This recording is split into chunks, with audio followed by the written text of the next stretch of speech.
Hi guys, for today's video, tayo po ngayon magsisigang ng isda.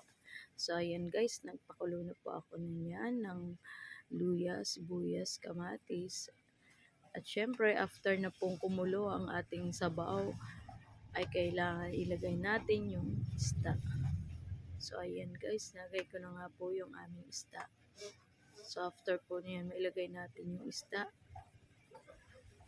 ay tinakpan muna natin guys para mabiling kumulo. After po kumulo ang isda, ay kailangan na nating ilagay ang mga sangkap gaya ng talbos ng kamote. So after po nang yan paluto yung talbos ng kamote, ayan naman natin, susunod naman natin yung ating talbos ng sili. So tinikman ko muna po yan guys, kung tama na yung asin. So inilagay ko na nga po pala dyan yung sili at lagyan ko ng asin para timplahin na po yan guys. Ayun ang dahon sili.